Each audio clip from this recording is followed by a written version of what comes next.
بسم الله الرحمن الرحيم. الحمد لله والصلاة والسلام على رسول الله وعلى آله وصحبه وسلم.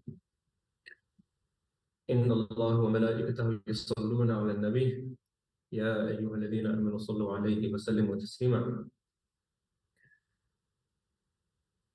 So as the years pass, Rasulullah sallallahu alayhi wa sallam, he works hard to help support Abu Talib, his uncle.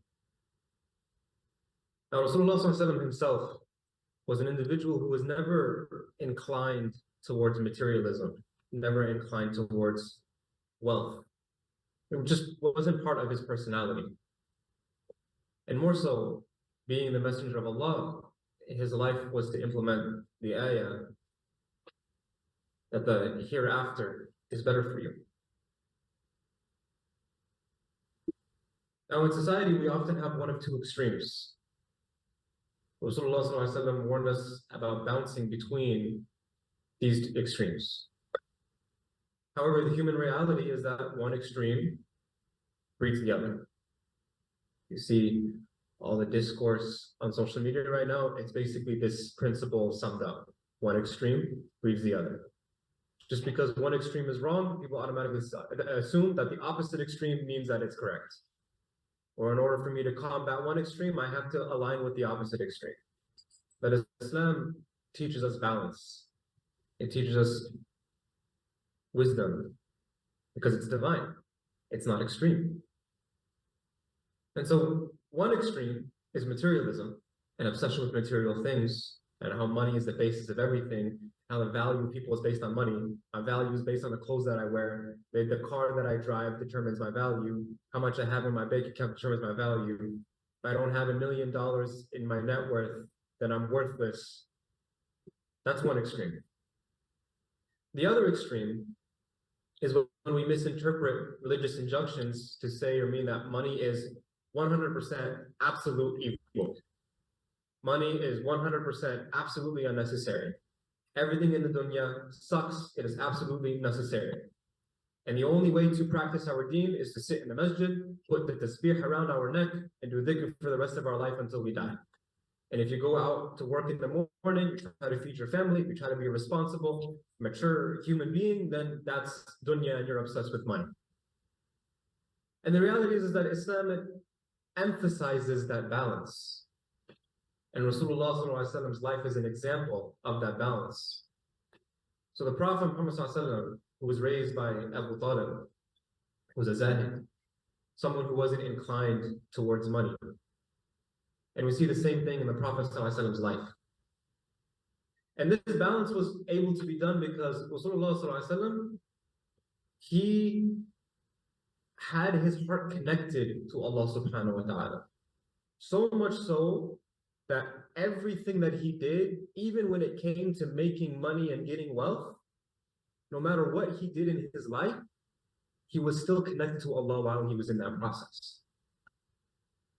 So when you see people get up on the minbar and they talk about, ittaq dunya, fear the dunya, relieve yourself from the dunya, and things like that, I do it all the time. So I'm calling myself out, I'm not calling anybody else out.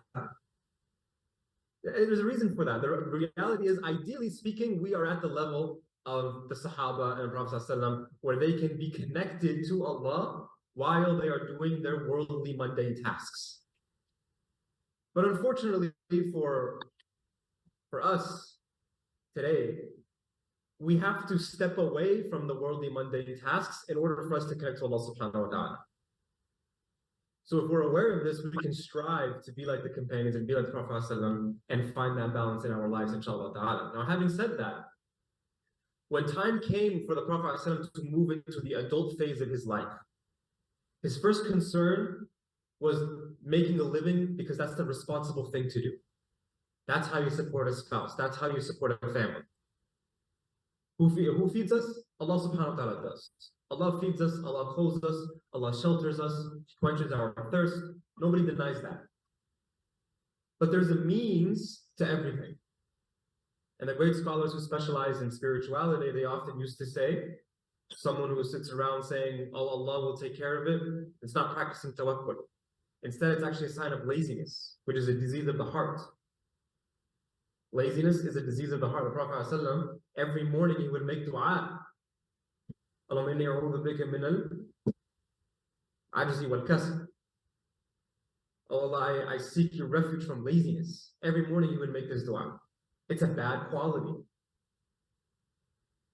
So instead, the Prophet ﷺ used to tell us to trust Allah, but tie your camel. Right? So if you're going to go, you have your camel with you, and you're going to make a stop, and you're going to leave, and there's a post where you can tie your camel, what are you going to do? You're going to say, oh, I trust Allah, and just leave it to roam free? Or you're going to tie your camel and trust in Allah? So you take the means, and then you trust in Allah subhanahu wa ta'ala.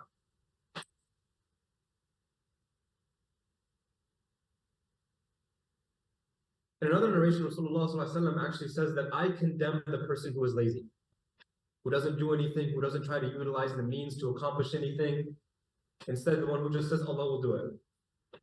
I have nothing to do with that person. Rasulullah said, I have nothing to do with that person. That person is not following the sunnah. I congratulate and I support the example of the person who works hard, does what is within his or her means, and then says, I put my trust in Allah subhanahu wa ta'ala. And the outcome is in the hands of Allah subhanahu wa ta'ala. That's what true tawakkul is. We work hard for our goals, we work hard in our mission, we work hard to please Allah subhanahu wa ta'ala. But if we don't get the result that we want, that's okay. It was in the hands of Allah the whole time anyways. And it will be rewarded. So now, in this time, the Prophet ﷺ was in his early 20s. And he was at the age where he was starting to consider marriage proposals. There are some narrations that indicate that there was a couple of initial proposals that the Prophet ﷺ fielded. And once a proposal was brought to Abu Talib for the Prophet, Abu Talib would ask Rasulullah ﷺ about this proposal, and he would say that, I need to first start working so that I'm capable of getting married. Right? So there's a responsibility that Rasulullah ﷺ is having here, where he's making sure that he is able to take care of a spouse, able to take care of a family. There are a few other narrations that mention that Rasulullah ﷺ actually expressed interest in certain women in his community and gave a couple proposals, but they didn't end up working out because the women's families decided to pursue other proposals based on tribal and familiar relations. Talk about dropping the bag, right? Oh my goodness. I can't even imagine. Could you imagine, like, you had the chance to be married to Rasulullah ﷺ and then no? That's just crazy. Allahu Akbar. So Rasulullah ﷺ, he was looking to establish himself financially. You know, as we know that in his teens, he was a shepherd, just like the Anbiya of the past. So he could not take any other menial tasks given his status as the grandson of the great leader of Abu Muttalib, or Abdul Muttalib, sorry. Now, after the incident of Buhayra the monk, who warned Abu Talib about the possible dangers that his nephew may face, Abu Talib forbade his nephew, Rasulullah ﷺ, from going on long business trips. But the Prophet ﷺ wanted to help out his family because Abu Talib, being a zahid, being someone who isn't attached to material wealth, they weren't very well off. They would basically make enough to support themselves. So Rasulullah ﷺ in his early 20s would do a lot of business locally in Mecca. In order to do business locally in Mecca, the Prophet Muhammad ﷺ would have, basically would become a broker to like broker some deals. So Abu Talib was not wealthy, so he couldn't provide the Prophet ﷺ with the merchandise that he needed to be a businessman. So the Prophet himself, as an orphan, he didn't inherit any money either. So Rasulullah ﷺ deciding to go into the business of brokering, basically what, you know, we will call it today, he kind of like works on a commission. He's kind of wholesaling. Someone is wholesaling and someone is retailing, and he's someone in the middle, making sure that these two people have a deal. So he would hook up the wholesaler with the what? With the retailer.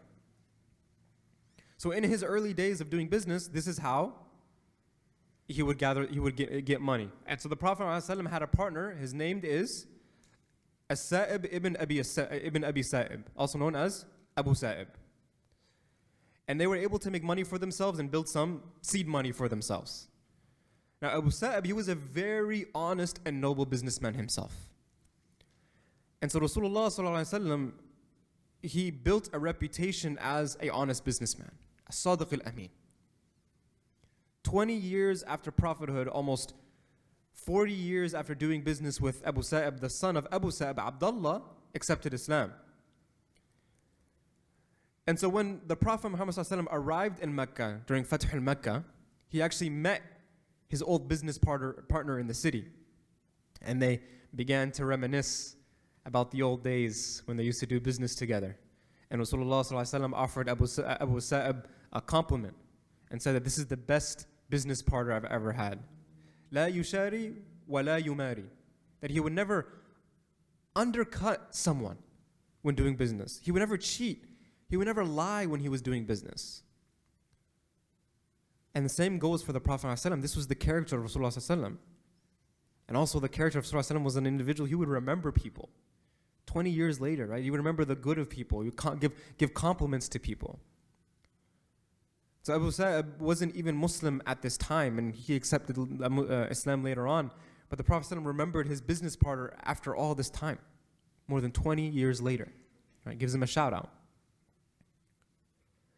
So after Rasulullah ﷺ earned some seed money for himself by brokering some deals, he was ready to do some real business.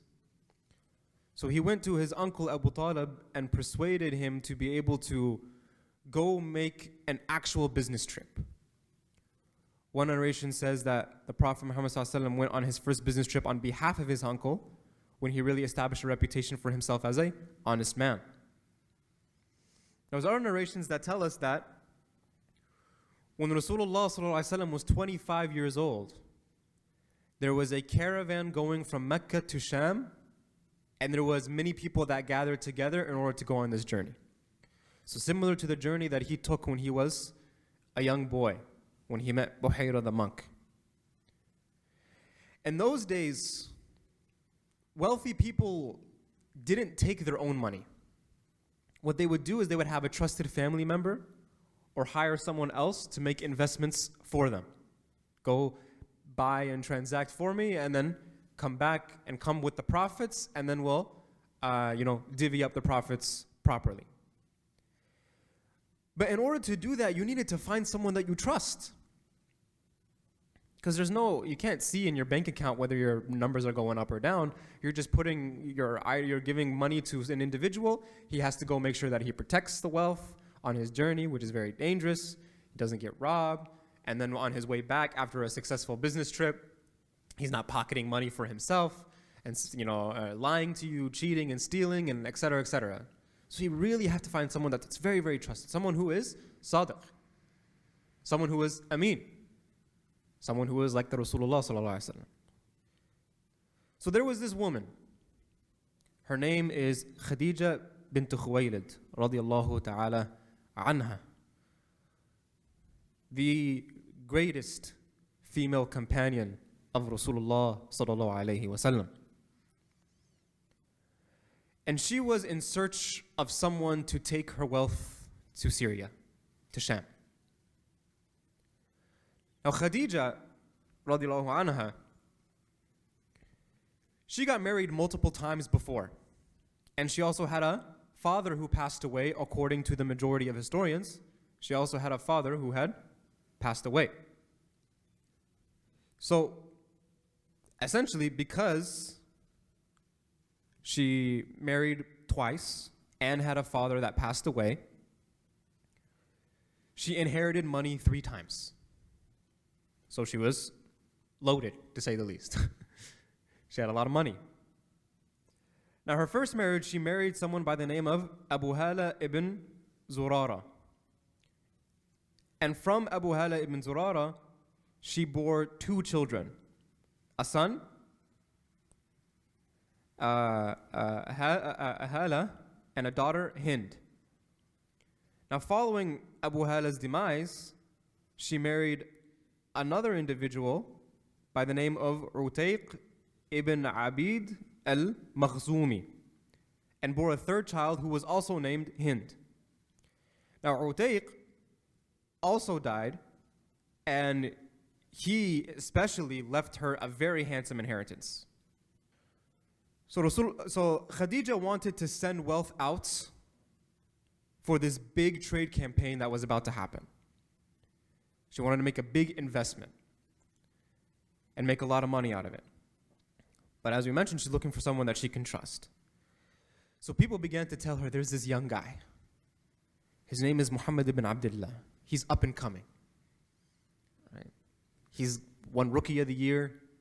He's a rising star. He's skilled. He's new to this field, but he has a lot of potential. And he's Al-Amin. He won't cheat you. He doesn't cheat anybody. He's never cheated anybody his entire life. So Khadija, radiallahu anha, seeing that the Prophet Muhammad was advocated for so much, she goes to the Prophet Muhammad and she offers him twice the amount of commission that she would offer to anybody else. Now it's possible that Rasulullah initially declined her request because of Abu Talib's hesitance of him going to do business, so that she then doubled the offer, make it more enticing. You can help your family for a very long time. Now other narrations say that the Prophet Muhammad told Khadija that his uncle didn't want him to travel for business. So Khadija radiallahu anha actually went directly to Abu Talib and spoke to him. And she reassured Abu Talib that he will be fine. And then she offered her one of her servants by the name of Maysara to travel with him. Because Maysara, he was very skilled. He was a very great fighter, a very great archer, and so he would be kind of like the bodyguard of Khadija. So it was like, as a matter of fact, I will give my top bodyguard to Rasulullah ﷺ to go to Sham so that he will be protected. And so Abu Talib, who was the one who was looking out for the best interest of the Prophet ﷺ, was in the other narration says that he's the one who asked Khadija to double her offer. And then we get to this point where the Prophet ﷺ accepts the offer, and he gets sent to Sham with Maysara, and they go to do business. Now, as they're going on their journey to Sham, they pass by a place called Busra. Anybody remember this place?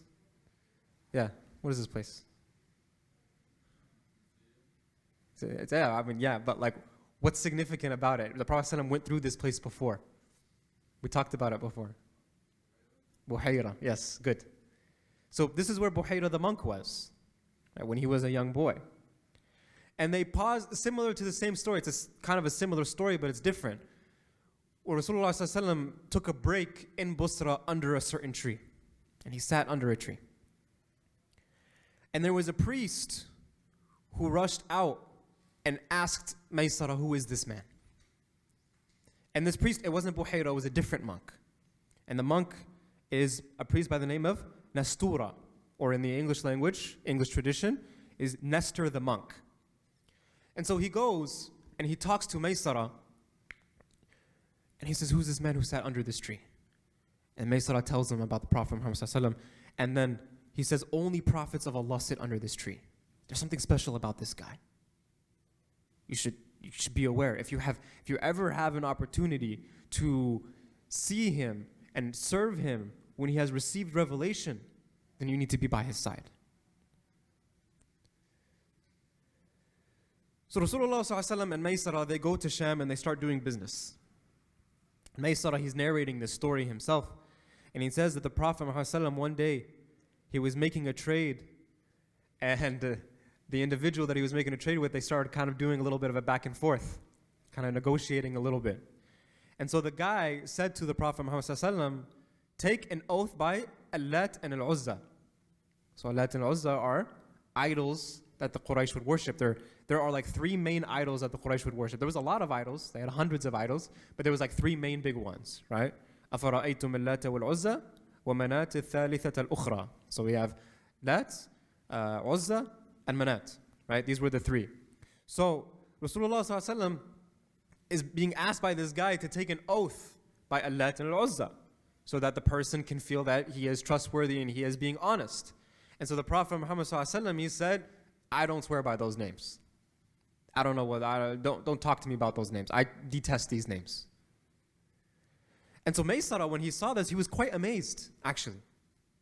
He said, like everybody worships Lat al-Uzza. But there's, his heart is attached directly to Allah. Because again, the people of Quraysh, something that often is misinformation that is kind of spread about the history of the Seerah is that the people of Quraysh didn't believe in Allah. That's not true. They did believe in Allah. And they believed in Allah as like, astaghfirullah, I'm saying what they're saying, not what I'm saying. Okay, nobody claim blasphemy on me. But they would say that he's like the main God. And that you would need intermediaries to kind of get to him. So they did believe in Allah subhanahu wa ta'ala. So Maysara, seeing the Prophet ﷺ would just go directly to Allah and just focus on Allah, it amazed him. He was intrigued by that. And of course he was, because that's the fitrah. That's the fitrah. And so Maysara, he says when he returned back, the entire time he would see that the Prophet Muhammad ﷺ was shaded. The entire time while he was walking. And there's another narration that says that on his way back that Khadija saw the Prophet ﷺ and Maysara coming back. And it's a da'if narration, but it says that Khadija radiallahu anha said that I saw the angels shading him. And when she talked to Maysara and said, well, what's going on? I haven't seen something like this before. And Maysara said, I don't know what's going on, but the angels have been shading him ever since we left Sham. And oh boy, let me tell you, this dude was just a master at his work. He made you a lot of money, made you a lot of profit. He was good. And I also met this monk. Right? And then Maysara explained to Khadija radiallahu anha about what the monk said. And so Khadija radiallahu anha was very impressed. And she knows that there's something special about this man. And so after this, the Prophet ﷺ did a couple more business deals with Khadija radiallahu anha. And she kept earning a lot of profits. So she's excited. Right? She's more interested, she's impressed by the Prophet Muhammad ﷺ. So she asked one of her cousins, and her cousin is Waraqa bin Nawfal, who is a Christian scholar and one of the monotheists of the time, people who believed in only Allah subhanahu wa ta'ala during this time. And Waraqa bin Nawfal, we'll talk about his story, but he plays a very pivotal role in the beginning of Revelation. And so Khadija asks her cousin, older fellow, and says, do you know anything about this Muhammad? And Waraqa, I've heard a lot about this Muhammad. All I know in general is that he has a very good reputation. He's Sadiq, he's Ameen, he's As-Sadiq al-Ameen. Khadija radiallahu anha herself, she was very smart individual. She had a lot of wealth, right? She's described as being very beautiful too. She came from a very good family. So many men wanted to marry her. So she was getting proposals left and right. But she had a certain vision of what she wanted. She held off. And the reason why was because she wanted someone that wanted to marry her for her and not for her status, her wealth, and beauty and things like that. And she felt the Prophet ﷺ fit the bill perfectly. Always respectful. Never looking at me in a strange way, in a disrespectful, inappropriate way. Very good at what he does. Very impressive individual, trustworthy individual, very good character. Never cheats, never lies. So she wanted to marry the Prophet Muhammad ﷺ. He fit the bill perfectly. This was the guy. So she approached one of her friends, her best friend, you could say, by the name of Nafisa bint Munayya. And Nafisa, she narrates the story and she says, Arsalatni dasisan. So this is funny, dasisan, the word dasisan literally means spy, right? So Khadija sends her best friend kind of like as a spy to the Prophet ﷺ to find out what's going on with him. First of all, is he married? Maybe he is married already. Is he not married? If he's not married, why not? How could a guy like this not be married already? What's his deal, basically, right? So Nafisa goes to the Prophet Muhammad ﷺ and she asks him, why are you not married? And the Prophet ﷺ, he says, Ma biyadi ma atazawwaju bihi. No money, no honey, basically. I don't have any money. So I can't really, I don't have enough money, so I don't, I can't get married right now. And so Nafisa told the Prophet ﷺ, what if I told you that you can still get married without having a lot of money? You can get married to someone of great wealth, great honor, great beauty, high status. You can marry an individual like that. The Prophet ﷺ is shocked. Who is this? Who's going to want to marry me? Who is the person like this is going to want to marry me? And she says, Khadija radiallahu anha. And the Prophet ﷺ is again stunned. How will she accept me? How, like, her status is very high. She's very well respected. She gets proposals left and right. Who am I? It's so beautiful because the Prophet ﷺ, being the greatest of creation, is also the most humble of creation. Just amazing. Right? And so Nafisa says, that's my job. I'll take care of it. Don't worry about that. Right?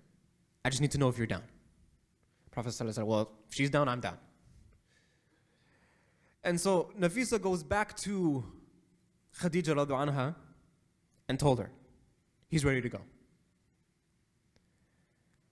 And so then, once the Prophet ﷺ received news that Khadija radiallahu anha was interested as well, the Prophet Muhammad ﷺ brought Abu Talib, he brought Hamza, they gathered together, they met with her uncle Amr ibn Asad and her, and there was a proposal and nikah that was conducted.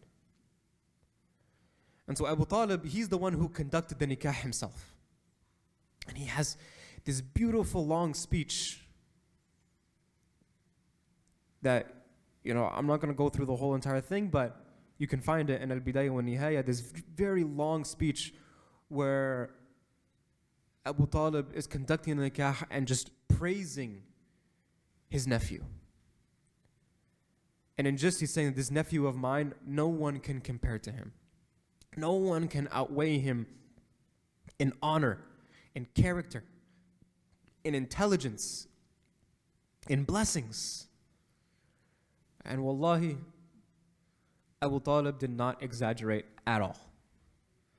The Prophet ﷺ was indeed an individual. If you took all the men of honor on one side, the Prophet ﷺ's honor would outweigh all of them. Or if you took all of the men's character who have good character and put them on one side, the Prophet ﷺ alone would outweigh all their good character combined. Wallahi, Abu Talib spoke the truth, haqq. And imagine how honored Khadija radiallahu anha was on that day. And she trusted the Prophet Muhammad ﷺ because the Prophet ﷺ trusted her.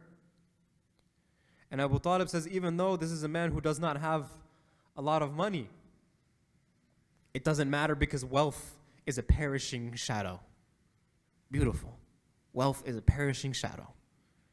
As for Rasulullah sallallahu alaihi wasallam, as for the Muhammad, you already know who he is. So the nikah happens. And there was a mahr that was appointed. The mahr that the Prophet Muhammad sallallahu alaihi wasallam gave to Khadija radiallahu anha was 12 uqayya of silver. And uqayya is a historical unit of weight which is worth about 40 dirhams. And so, in modern day 2023, 12 uqiyya is worth roughly, I did the math, and the math came out to about $1,200, right? 1,200 US dollars. That is the equivalent of the mahr that Rasulullah ﷺ gave to Khadija radiallahu anha. So the Prophet ﷺ side, they did the offer, they did the acceptance. The Prophet ﷺ gives the mahr. And then shortly after, a walima happens. They gathered some animals, they slaughtered the animals. People were fed. And while he was married to her, Rasulullah ﷺ, he did not marry anyone else. Khadija radiallahu anha was an individual who played a very important role in his life. She was the source of support for him when he thought that the world was about to collapse on his shoulders. She was there for him in his most darkest and scariest moments. And so the Prophet Muhammad ﷺ had so much love for her. And she is the greatest companion of the Prophet Muhammad ﷺ. Greatest one. There's differences of opinion about, who is the first convert to Islam, whether it's Waraqa bin Nawfal or Khadija anha. We can have that discussion when we get there. But many ulama say that no, Khadija anha, she is given the honor of being the first convert to Islam. The first Muslim after the Prophet Muhammad sallallahu alaihi wasallam. And so, the love that he had for her was so special that we know even years later, after Khadija anha passes away, Aisha anha says herself in a narration that she was jealous of Khadija anha, even though she had passed away. She's not even in the world anymore, and Aisha anha is jealous of her. And Aisha anha was, after Khadija, the most beloved to the Prophet Muhammad sallallahu alaihi wasallam. Right? The Prophet ﷺ would constantly talk about her, constantly talk about how much he loved her, how much of an impact she had on him. Right? She was there for him when he was at his rock bottom, when he was, had nobody else. She was his day one, literally. From the first day of wahi, she was there for him. She was there to support him as a friend, as a companion, as a student, as a mother. All of the children that the Prophet Muhammad ﷺ had, he had with Khadija except one, who was Ibrahim. And who did he have that child with? Does anybody remember? No? I heard something over here. What is it? Maria? Yeah. Maria al-Qibtiyya. The first son of Rasulullah ﷺ, the first child of the Prophet Muhammad ﷺ that he had with Khadija was Qasim. And so this is why he is called Abu al-Qasim. Now when Qasim passed away at a very young age, Khadija radiallahu anha began to cry a lot. And she says that, I didn't complete the nursing of Qasim. My milk still remains. And my heart hurts knowing that Qasim did not drink the remaining of his milk. And she told Rasulullah ﷺ that I wish Allah could have kept him alive until he was done nursing. And so the Prophet ﷺ told her, don't you worry, because his nursing will be complete in Jannah. And she said that if I can know that he was being fed, it will be easier on me. And so the Prophet ﷺ said, if you wish, I can make dua to Allah so that you can hear his voice yourself. You can hear Qasim's voice yourself. And know that he's being taken care of. He is being fed. And she said, no, I trust you. I accept what is said by Allah and His Messenger. Then there was their daughter Zainab. Zainab is a kind of like a combined word of Zinatul Ab, right? The beauty of the father, the nur of the father, the light of the father, Zinatul Ab. And she was the first daughter to be married of the Prophet Muhammad sallallahu alaihi wasallam. She married an individual by the name of Abu al-As. Abu al-As will later come to accept Islam, even though he originally didn't accept Islam. He actually participated in the Battle of Badr against the Muslims. And then the Prophet ﷺ, he was one of the prisoners of war, and the Prophet ﷺ let him go, ransomed him off so that he can go back to Mecca. And the Prophet ﷺ told him that when you go back to Mecca, send my daughter to me. But later on, Abu al-As actually accepts Islam himself. Now Zainab, she dies around the 8th year after Hijrah, and she passes away from injuries. While migrating from Mecca to Medina, someone had hit her. Right? Someone hit her, causing her to fall off her animal, and she was pregnant at the time, so it caused a miscarriage. Very, very unfortunate, very upsetting. And so she dies from these injuries later. And when the Prophet ﷺ heard news of this, oh boy, he was upset. He was very angry. He basically set a hit on this dude. So it's on site for him. And then this individual, hearing what had happened, what was going on, he tried to run away. He tried to run away to Persia. And he basically couldn't make it. There was a lot of complications, a lot of difficulties. And he actually ended up going to the Prophet ﷺ himself and seeking forgiveness. And what did the Prophet ﷺ do? He forgave him. Then there's Ruqayya. Ruqayya is the daughter of Rasulullah ﷺ and Khadija, who was married to Uthman ibn Affan.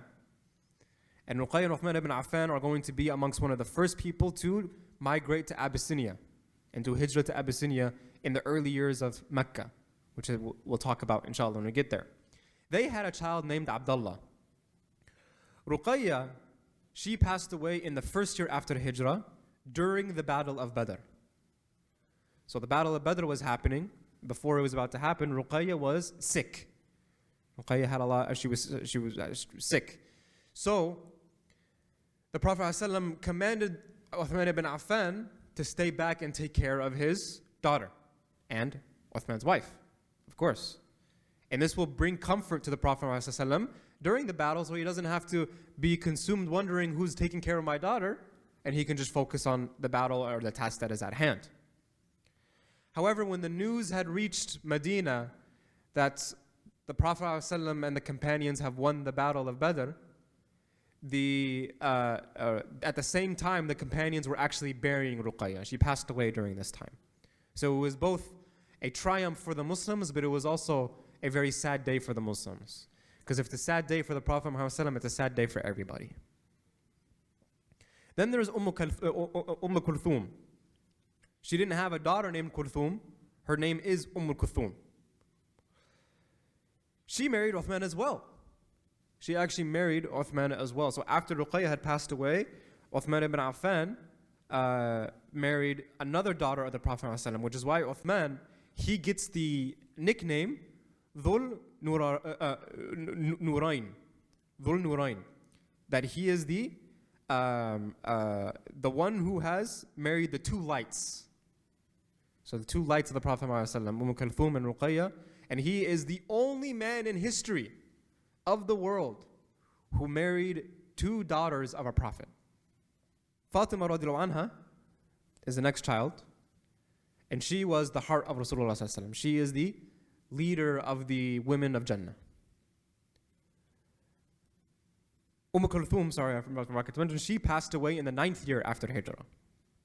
Fatima radiallahu anha, she was born after Nubuwah, and she bore the sons of Hassan and Hussein, and she married the cousin of the Prophet Muhammad, the beloved cousin Ali ibn Abi Talib. Fatima radiallahu anha was the only child that was alive when Rasulullah had passed away. So she passed away 6 months later after the Prophet Muhammad had passed. And it was beautiful because while Rasulullah was passing away, he pulled Fatima radiallahu anha close because she was in tears. She knew her father's time was up. And he whispers something in her ear, and it causes her to smile. And she's asked about it later, and she says that the Prophet ﷺ told her that she will be the first of his family members to meet him or join him in the next life, and she will be the leader of the women in Jannah. And that's exactly what happened. That's exactly what happened. Now, the youngest of the children of Prophet Muhammad ﷺ and Khadija is Abdullah, also known as At-Tayyib and At-Tahir, right? The one who is good and the one who is pure. He also passed away at a young age, around the age of 2. Ibn Abbas radiallahu anhu, he narrates a story from As ibn Wa'il. Does anybody remember As ibn Wa'il? We talked about him last week. Who's As ibn Wa'il? Right. As ibn Wa'il is the reason Hilf al-Fudul happened. He's the one who tried to cheat the Yemeni man, and when the Yemeni man, and when the Yemeni man came to the Kaaba and plead to the Meccans, they ended up doing the Hilf al-Fudul. And so As ibn Wa'il, he's just causing problems left and right. He is just a vile individual. And he says to the Prophet Muhammad ﷺ after Abdullah had passed away, that you are such a cursed man. Now imagine, you're burying your 2-year-old son, and somebody comes up to you and says that you're cursed. That's such a vile thing to say to an insan. Sometimes we fall into this trap, but not to this level of extreme. But when something bad happens to an individual, and they're expressing to us, or expressing to someone, or maybe you hear about it through the grapevine, Unfortunately, what I've seen too much in our community is people start to figure out the reason why. The reason why she got sick was because she doesn't wear the hijab. Oh, really? That's the reason? The reason why he had this calamity happen to him because he shaves his beard. Oh, really? Like Allah told you that? Like you got that information from Allah? Honestly, these are vile things to say. Is wearing the hijab fard? Absolutely, it is. Right? We're not going to sugarcoat that. Is shaving the beard obligatory? According to the majority of scholars, it is. Okay? Take it or leave it. But but to say things like that, right? That's not our job. Our job is وَتَوَاسَوْا بِالْحَقِّ وَتَوَاسَوْا بِالصَّبْرِ. To encourage, to uplift an individual, to show mercy, to show compassion.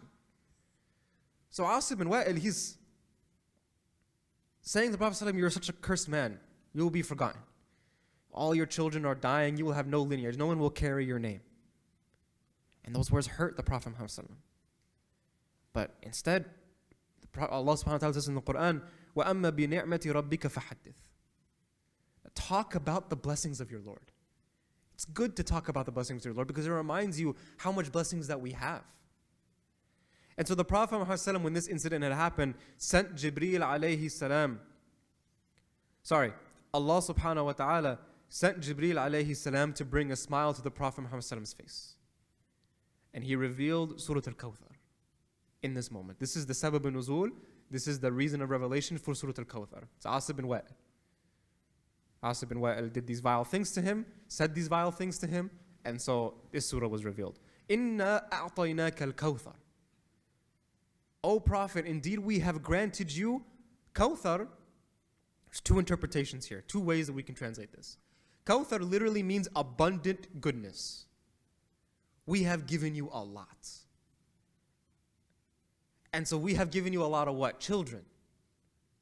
Your lineage is going to be intact because there's going to be people 1,400 years later in the middle of downtown Seattle with all the weird things that are going on there. Somehow in the middle on 5th Avenue in Lenora, there are people who are talking about you and talking about your life. We have given you Kawthar. Billions of Muslims across history have said, Allahumma salli ala Sayyidina Muhammad. 24/7, his name is being praised. His name, we're urging Allah to send blessings on him 24/7. Inna a'tainaka al-Kawthar. It's a lot, abundant goodness in that sense. But also, Kawthar is one of the rivers that the Prophet Muhammad ﷺ is blessed with in the afterlife. One of the heavenly rivers. فَصَلِّ لِرَبِّكَ وَانْحَرْ. Right, so be thankful. Show gratitude to Allah subhanahu wa ta'ala. By what? By فَصَلِّ لِرَبِّكَ. Pray to your Lord.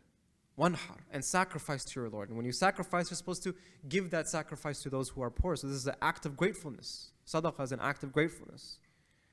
إِنَّ شَانِئَكَ هُوَ الْأَبَتَرُ. Only the ones who hate you are the ones who are abatar. Abatar means ones who are cut off from goodness. So, abatar, Asib bin Wa'il called the Prophet ﷺ abatar, that you're cut off from any lineage, right?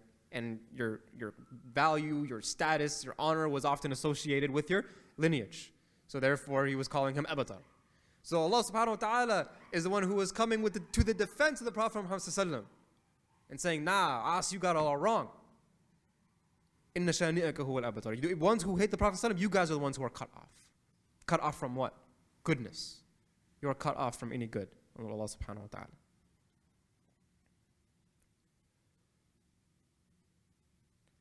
Man.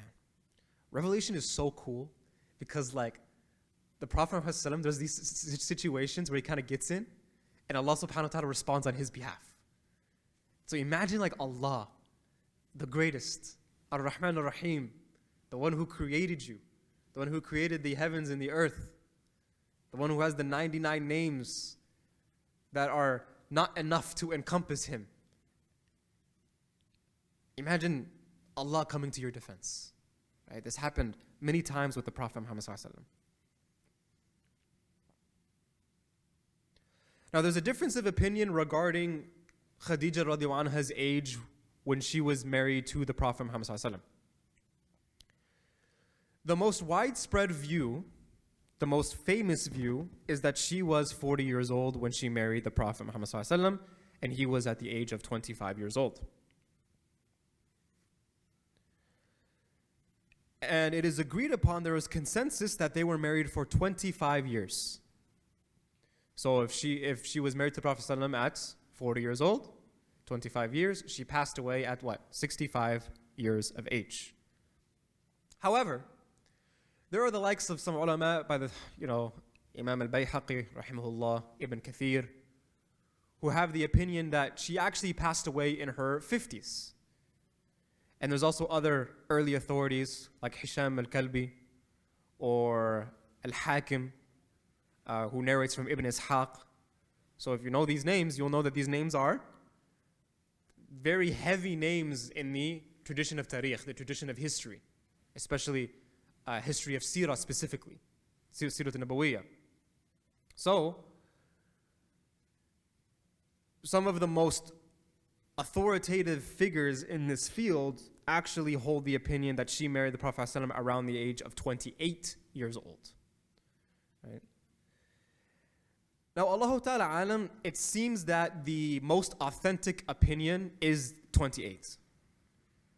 Right? There seems to be more authentic narrations, but I don't know, okay, this is gonna try to make this make sense.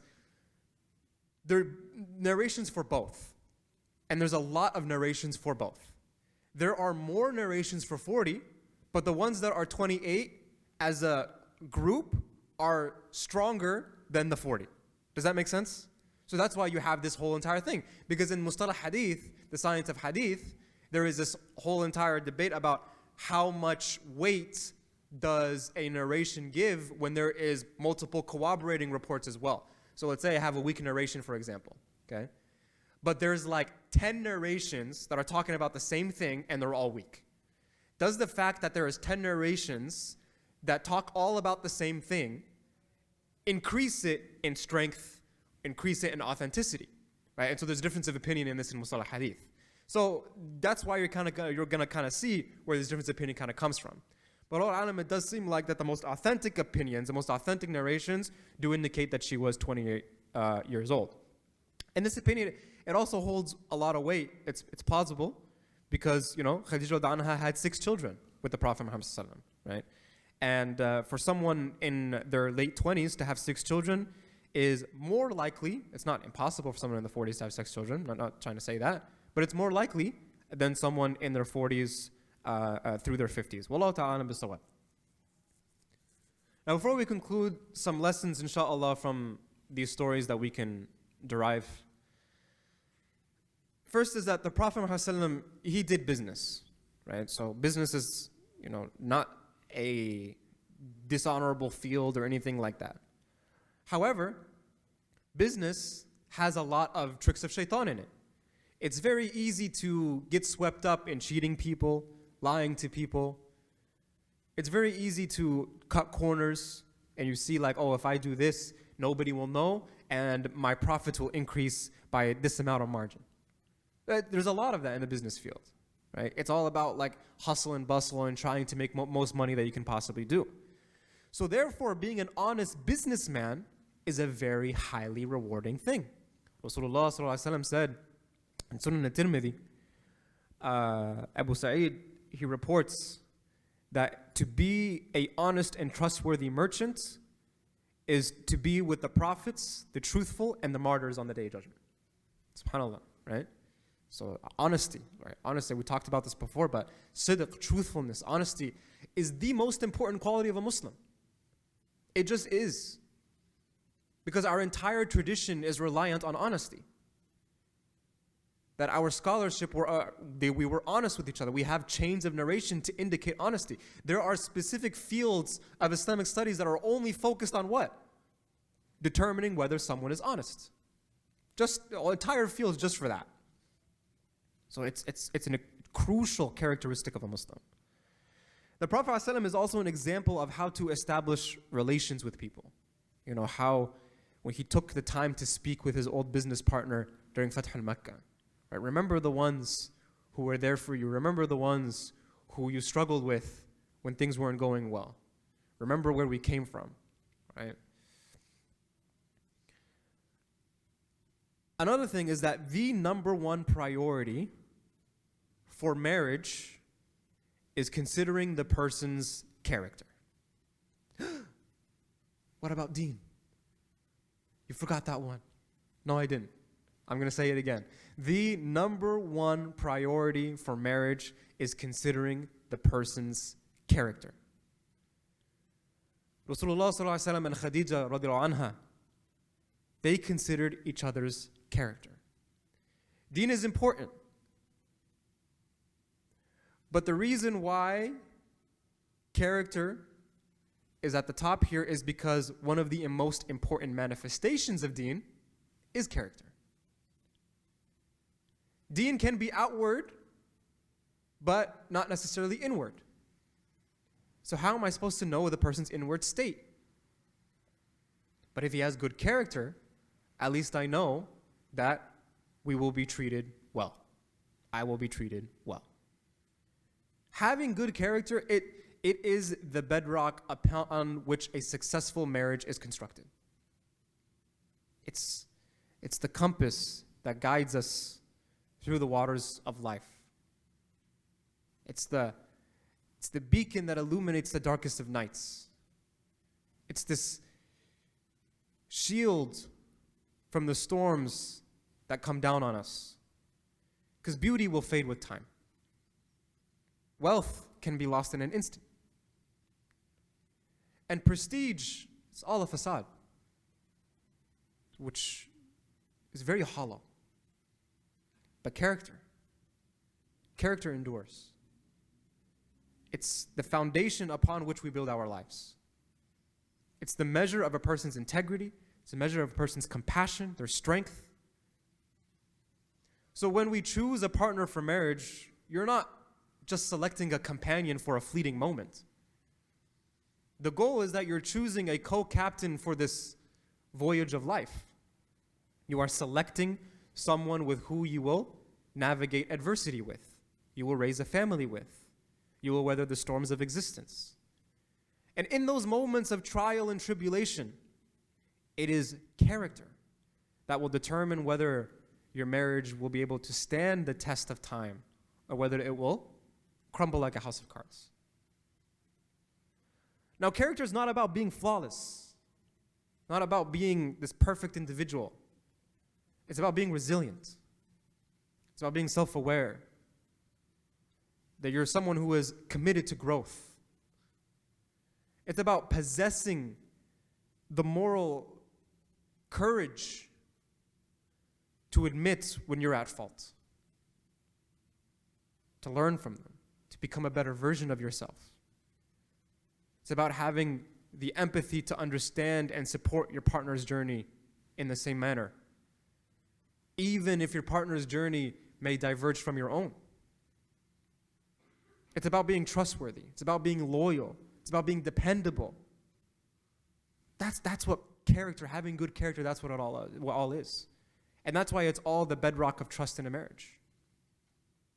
Now again, I'm not going to sit here and say that deen is not important. Deen is absolutely important. But good character is one of the most promising manifestations of deen. I also believe that a married couple won't be successful if they're not praying their salah on time. If they're not making a habit of serving people or worshiping, a daily regimen of Quran, a daily regimen of dhikr, waking each other up for tahajjud. These things will lead to success. These things will lead to success. But if we have just that without the good character, then you're differentiating, you're conflating your relationship with Allah and your relationship with your spouse. You may be the most pious individual in terms of action, and you have a good relationship with Allah, but that doesn't automatically mean that you're going to have a good relationship with your spouse. That's another relationship that you're going to have to put work in, that you're going to have to make effort into. And so it's good character that will sustain our love for each other in terms of married couples. Right? It's good character that teaches us to uphold our commitment. Now we have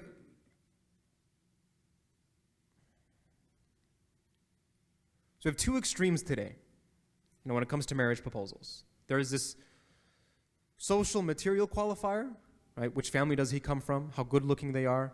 How much money do they have? What type of education do they have? And then so those are the things that I am going to base my spouse's worth and honor and value on these things. And then we also have the opposite extreme, which is considered based solely on superficially religious qualifiers. How long is his beard? Right? What types of thobes does he wear? Right? How much Quran does this person have memorized? Right? What's his dhikr routine? So and then that will be the bedrock or the foundation of which someone chooses a spouse. But it's both. It's both. That character is a part and parcel of our deen and a manifestation of our deen. Because character, it shows the sincerity of one's deen. And so a person may be outwardly religious but may not have internalized his deen. And so when the Prophet Muhammad ﷺ reached the age of 35 and he's getting closer to Nubuwwah, there's about 5 years left of Nubuwwah, there was a flood, a fire that happened in Mecca near the Kaaba, and it damaged the Kaaba quite significantly, so they had to reconstruct it. And there's a beautiful story regarding the reconstruction of the Kaaba and the Prophet ﷺ's part in it and the beautiful results of community coming together and also a sign of the leadership of the Prophet Muhammad ﷺ to come. But we'll conclude here inshallah and talk about that story next week. سبحانك اللهم وبحمدك نشهد أن لا إله إلا أنت نستغفرك الله ونتوب إليك. Do we have any questions? Yes, Muhammad. He said that he didn't want to get married because he didn't have a lot of money. Yeah. But then when he got married to Khadija, he paid $1,200 and also he was skilled in business that was going. The bodyguard of Khadija went with him. He said he's the best out there. Yeah. Does he not have enough money when he's mashallah? That's a great question. So the question is, Rasulullah sallallahu alaihi wasallam, it said that he didn't have a lot of money, but he gave a pretty good amount of mahr, but then also at the same time he was very skilled in business. So how did he not have more money? The answer is kind of something that I mentioned a little bit in the beginning of today's lecture, which is that Abu Talib raising the Prophet ﷺ, the Prophet ﷺ inherited the quality of zuhud from Abu Talib. And zuhud is this idea of, not being too attached to the material world. You basically just do what you need to do to get by, and then you are good to go, right? Yeah, it's a beautiful point right there too. Someone online said there's a difference between income versus wealth, right? But essentially what the answer to this is what, some of the scholars of tafsir, of Seerah, and, you can find it in Fiqh Seerah as well. And they mentioned regarding this is that the Prophet ﷺ, although being very skilled in order to protect himself from being attached to the material, he would do whatever was necessary, right? Like he wouldn't, amass a bunch of wealth, but he would do whatever was necessary. And so when, in terms of the mahr to Khadija radiallahu anha, that amount, I don't know exactly the answer to that, but in terms of the business side, why did he not amass more wealth for himself? Wallahu ta'ala alam, that's the answer. Any other questions? No? Tamam. Well, if you have any questions, okay, hold on, there's something online here. Got a bit confused about Khadija radiallahu anha age at a certain point. I believe you mentioned she was 28 at marriage or first childbirth. Sorry, my phone was being muffled. Can you clarify? Okay. Yeah, so we're talking about the difference of opinion of when Khadija radiallahu anha married the Prophet ﷺ. So there's two opinions. There's 40 and 28. 40 is the more famous opinion. However, 28 seems to hold a little bit more weight. Wallahu ta'ala alam bisawab. And this is, again, in terms of what age she was when she first got married to the Prophet Muhammad sallallahu alaihi wasallam, not childbirth, not the first childbirth. Okay, Jazakallah khair, everyone. We'll stick around, inshallah. We're about to pray Isha in about 10 minutes. Again, just want to remind everyone that the Prophet ﷺ taught us that the time between the adhan and the iqamah is a time where dua is accepted. It's a very blessed time. So after, we give adhan here, we want to take these 10 minutes or a few minutes or so to just sit and make dhikr, make dua to Allah subhanahu wa ta'ala. And it's perfect because we want to implement what we learned, right? Send some salawat upon the Prophet ﷺ as well, while our love for him is in our hearts after listening to his stories, inshallah ta'ala. Jazakallah khair. And if you have any questions that you don't want to ask publicly, you can come up to me privately. I'll be sitting here until the Isha time, inshallah. Assalamu alaikum wa rahmatullahi wa barakatuh. Jazakallah khair.